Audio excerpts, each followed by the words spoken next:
Alright guys, I am totally dreading this. You know, I had to spark plugs the other day. I had to take off all those plastics, that strut bar, this strut bar, that, the actual charge pipes. I had to take off so many things to get the spark plugs. I have to do all that again today because I have to do the coil packs. I have a little problem with this car. It's a little misfire. I'm doing a little bit of coil pack, see if that fixes it. If not, I'm going to reflash the car. I'm basically going to try to track down this problem I'm having with the car.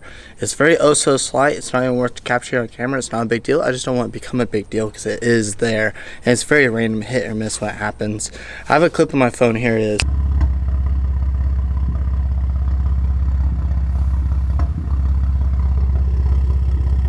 See, it's not that bad, but it's there. Let me go ahead and just start dismantling this thing. But after I figure out the situation with my car, I do have some things going back on this car. As you do know, I stripped it all out. I don't even have the fender pieces. And the biggest thing is no diffuser. I want this thing back together. The only thing I don't have today to put on the car is the front lip. So because I just did all this in the spark plug video and dismantling it, I'm just gonna go ahead and make this one just disappear to the coil packs and me installing it. Let's go. Woo, we're done. Look, I have the carbon fiber strut here, the back strut, the little rubber thingy, the charge pipes. I have everything all pieced out, all the bolts. Have a ton of those. Now, where I have to do are these coil packs. How you pull them off, once you get all that off, you just pull that up. That releases the tab. And then you just simply tug on it. So there's one coil pack. In this box I have brand new ones. So as you can see, I also have an intake for my car. It's a high flow intake. I didn't go with cones because cones remove these unless you spend like $1,700 on like the AFE ones. There's a bunch of other companies where the cones are inside. I want to make sure that they are protected from the weather, and there's no point of getting cones that are exposed because then it's exposed to the heat instead of getting the cold air from out here, so they're more like hot air intakes. That didn't make sense to me, so I really wanted to go with some carbon fiber ones, which I made down the road, or I want to go with the ones behind the grills. With being a daily driver, I just for some reason decided not to do that. So in the meantime, I am going to replace the intakes today. The car has 34,000 miles on it. You should do that every 30,000. If you're a little bit more tuned, maybe even earlier. I don't think they've ever been done. So I'm going to go ahead and knock that out too, but let's do the coil packs. There's the box. I bought some ECS tuning. They're not OEM, they're Delphi, which look exactly as the OEM ones, and I'm hoping this fixes my issue. It probably won't because I doubt that is my issue, but I'm just giving it a shot because again, I do have 30,000 miles. You should do them every 100,000 miles on like a factory car, but my 335, I did them like every 10,000 miles because they kept going bad. So I just don't trust them in general. It's a bad experience. So misfire, replacing them.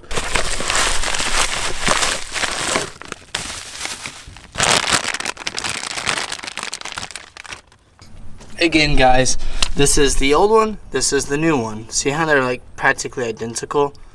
I mean, there's not much difference about them. I'm just hoping they work out and treat me good in the long run. Let's put it in.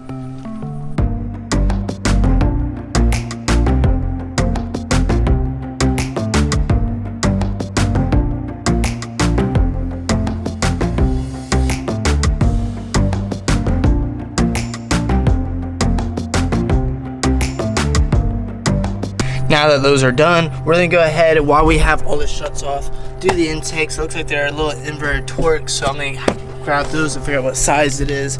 They're on both sides, so there are two for this vehicle. And then before we put everything back together, I am gonna do a start, make sure those coil packs work, because again, it isn't necessarily OEM. And I'm gonna go ahead and put a link in the description of ones I did buy, so hopefully they work and they're really good. We'll find out here in a second. Let's go ahead and dig into these. I have my inverted torque kit here. It's probably gonna be like a T25.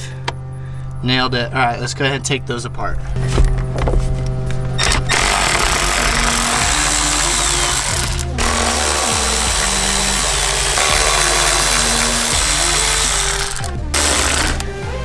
Next guys, there is a flathead here and or probably like an 8mm or something like that. I'm not gonna use it. Huh? You pull this apart too. Huh? I also want to point out that there is a hose here that all you do is pinch it and kind of wiggle it out. Kind of difficult, honestly. You have the MAF sensor, which in the MAF sensor, all you do is push that little tab there and then you pull it off. So I think this is ready to come out. There's a weird tab here, you just squeeze them together and lift up. I did it with one hand, quite simple. The only thing holding on is this, but I loosened it up. Let's pull this sucker out of here and let's check out our filter that's been sitting in there for 34,000 miles. Oops. This thing's actually quite bad, honestly. This is the filter box. The air goes from the grills inside, runs up through that piping. See that piping, and then into there. It sits like so. So you can see all the dirt on the top half. Keep in mind, it's only the top half. You see that? This is the bottom side that's supposed to be capturing it. That means I've been getting all that gunk inside my car. This should have been replaced a long time ago. This is actually quite bad in my opinion. So let's go ahead and put that to the side for now. And then let's open that one up.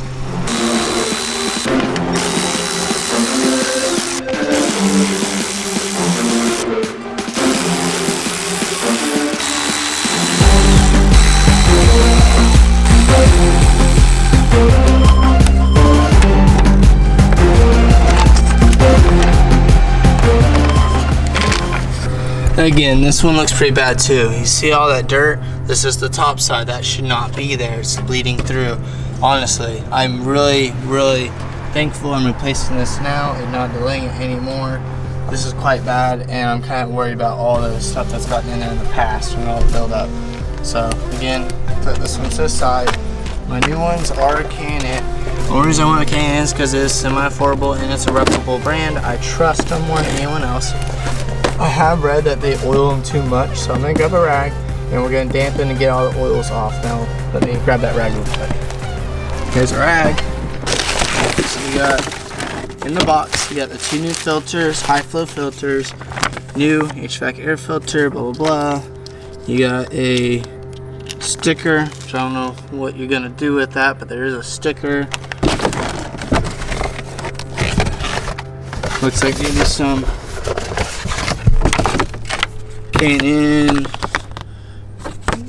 information, try and get you to buy more stuff. And then you have a stop, do not discard, washable, reusable filter. Also, not gonna put that on. So building inside, put that to the side. Here's the new filters. It should be the same on both. Again, these probably have too much oil on them. So let's see here. There's the filter. I can already feel that it's oily. Let's open this up. Oh yeah, lots of oil, but look at that.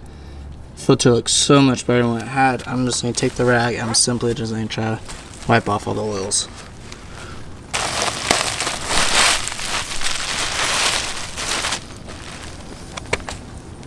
We just now completed everything. We got the filter boxes on. Now the whole car is not put back together, just the basics. I did have to put this cover on to get the charge pipes on. I got the filters on, got all the sensors plug in. I got that lined up, that plugged in, this bolted down.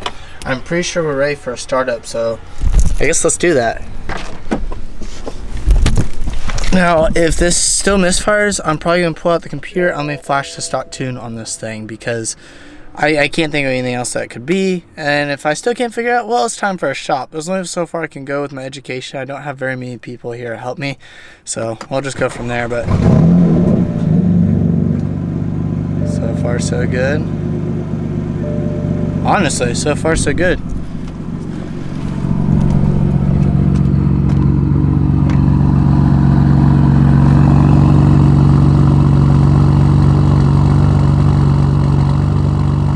Not misfiring, but again, like I said, this is hit or miss, so I really do not know if this is going to fix it.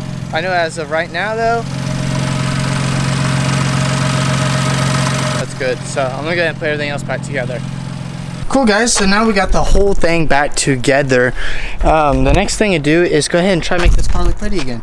Now that is gonna be a part 2 of this video, since this one was just trying to get that misfire fix, which wasn't even a challenge because it was just the coil packs and the filters replaced and it's gone. I can't confirm that, so we're gonna have to try it for a couple days and find out. If so, there'll probably be another video. But in the meantime, let's go ahead and get to part 2. Hope you guys have a good day, and I'll see you later. Bye.